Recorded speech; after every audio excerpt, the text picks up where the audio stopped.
വലിയ ബിസിനസ്സുകാരിയും കൂടെയാണ്. ആണോ? അല്ല, എന്നെ തള്ളാൻ വേണ്ടി അല്ലല്ലോ വന്നത്. അല്ല, പറയുമ്പോ പറഞ്ഞല്ലോ, ഭയങ്കര ബിസിനസ്സുകാരിയാണ്. ഏറ്റവും നല്ല ചിക്കൻ ചങ്ങനാശ്ശേരി ഭാഗത്തൊക്കെ കിട്ടുന്നത് പുള്ളിക്കാരുടെ ഫാമിൽ നിന്നാണ്. കോഴിക്കട കോഴിക്കടയല്ല, കോഴിക്കട കൊണ്ട് നമുക്ക് അതിന്റെ ഹോൾസെയിൽ പരിപാടിയാണ് ചെയ്യേണ്ടത്. ഇതായിട്ട് പറയും കോഴിയാക്കി. ഒരു കാലത്ത് മമ്മൂക്ക കഴിച്ചിരുന്ന സ്പ്രിംഗ് ചിക്കൻ മുഴുവൻ ഇവര് കൊടുത്തിരുന്നു എന്നാണ്.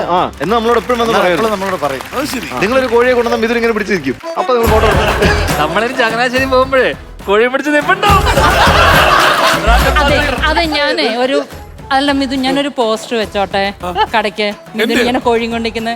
മിഥുന്റെ തല മാത്രം വെച്ച ഈ ഫോട്ടോ വെച്ചിട്ട് കടാന്ന് എഴുതിയാ മതി.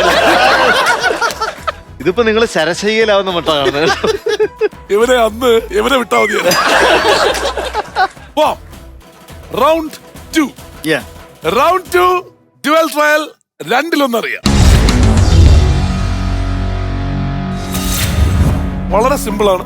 രണ്ടുപേർക്കും ഓരോ ചോദ്യങ്ങൾ. ആ ചോദ്യം പാസ്സാവില്ല. ആ ചോദ്യം നിങ്ങൾ ആരെങ്കിലും ഉത്തരം തന്നിട്ടില്ലെങ്കിൽ ആകെ അത് പോകുന്നത് നമ്മുടെ ഓഡിയൻസിലേക്കായിരിക്കും. ഓക്കെ? അപ്പോ ഓഡിയൻസിന് അത് ഉത്തരം തന്ന് ഇതേപോലെ തന്നെ അകത്ത് 45 സെക്കൻഡ്സ് ടൈം, 45 സെക്കൻഡ് സമയം ഒരു ടാസ്ക് ചെയ്യാനും, ടാസ്ക് കഴിഞ്ഞ് ഈ 45 സെക്കൻഡിനുള്ളിൽ അവിടെ ഇരിക്കുന്ന പിട്ടാപ്പള്ളി ഏജൻസീസിന്റെ റെഡ് റിബൺ കിട്ടിയിട്ടുള്ള എന്ത് സാധനം എടുത്തോണ്ടിരാ. ജയിച്ചാലേ ടാസ്ക് കംപ്ലീറ്റ് ചെയ്തിട്ട് പ്രതീക്ഷ. അപ്പോ ആ ടാസ്ക് കംപ്ലീറ്റ് ചെയ്ത് റെഡ് റിബൺ കിട്ടിയിട്ടുള്ള ഇഷ്ടമത്രയും കയ്യിൽ കൊള്ളാവുന്ന അത്രയും സാധനം എടുത്ത് പുറത്തോണ്ട് വെച്ചിട്ട് പിന്നെ അതിനുള്ള സമയം ഉണ്ടെങ്കിൽ പോകാം. പക്ഷെ ഞാൻ പറഞ്ഞ കയ്യിൽ പിടിച്ച് വലിയിറങ്ങണം. അതാണ് വേണ്ടത്. അതാണ് ആ വിഷ്വലിന് വേണ്ടിയിട്ടാണ് ഈ കളി. മനസ്സിലായില്ലേ? ആ കാർ റെഡ് റിബണിലാണോ? അല്ല, ഗോൾഡൻ റിബൺ. അത് മഞ്ഞ. എനിക്ക് ഇവിടെ നിനക്കെല്ലാം മഞ്ഞേ തോന്നുള്ളൂ. ശരി, റെഡിയാണോ? ആദ്യത്തെ ചോദ്യം ആർക്ക് കൊടുക്കണം? ഞാൻ ദാരിദ്ര്യത്തിന്റെ കാലം കഴിഞ്ഞളിയാ, വിലയുള്ള സാധനങ്ങളാ. ശരി, ക്വസ്റ്റ്യൻ നമ്പർ 1. ഒരു വീഡിയോ ആണ്. വീഡിയോ ശ്രദ്ധിച്ച് കാണുക. ശ്രദ്ധിച്ച് കണ്ടതിന് ശേഷം അതിനെ ബേസ് ചെയ്തായിരിക്കും ചോദ്യം. കേട്ടോ?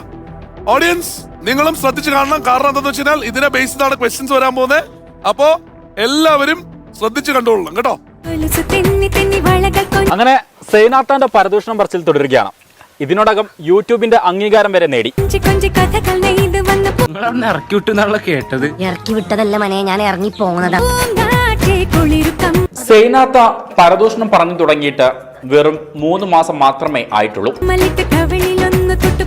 എന്നാൽ പരദൂഷണത്തിന്റെ ഉഷാറ് കാരണം 335K ഫോളോവേഴ്സാണ് ഈ ചുരുങ്ങിയ കാലം കൊണ്ട് ഈ കഥാപാത്രം സ്വന്തമാക്കിയത്. കണ്ടു, മുഴുവൻ കണ്ടു, ശ്രദ്ധിച്ചു കണ്ടോ? എല്ലാം മനസ്സിലുണ്ട്, ഏതാണ്ടൊക്കെ കണ്ടു. അതിനകത്തുള്ള ചില കാര്യങ്ങളെല്ലാം ശ്രദ്ധിച്ചിരുന്നോ? അതിനിടയിൽ വന്നിട്ടുള്ള ചില റെയിൽവേ സ്റ്റേഷനുകൾ ശ്രദ്ധിച്ചു. വളരെ സിമ്പിൾ ആണ്. ചോദ്യം ഇത്രയേ ഉള്ളൂ. സൈനാത്ത എന്നാണല്ലോ കഥാപാത്രത്തിന്റെ പേര് പറഞ്ഞത്. പരദൂഷണം പറഞ്ഞു തുടങ്ങിയിട്ട് എത്ര മാസമായെന്നാണ് വീഡിയോയിൽ പറയുന്നത്? പറയാം. 3 മാസം. 3 മാസം.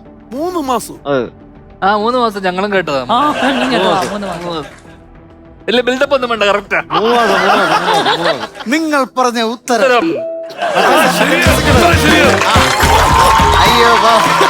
അയ്യോ, ഒരു ബിൽഡപ്പിനുള്ള സമയം തരില്ലേ? ഇല്ല, എനിക്കിതിന് ഒരു പൈസ ഈ പ്രാവശ്യത്തെ മേടിക്കണ്ട. ചുവന്ന റിബൺ നോക്കി തുടങ്ങി. ഗെയിം കളിക്കണം. അവിടെ പോയി ഗെയിം കളിക്കണം. ഗെയിം കളിച്ചിട്ട് ചുവന്ന റിബൺ. ഇത് ഉത്തരം പറഞ്ഞാൽ മാത്രം പോരാ, പോയി ഗെയിം കളിക്കണം. തെറ്റിച്ചാ നല്ലതാ, ഗെയിം കളിക്കണ്ട.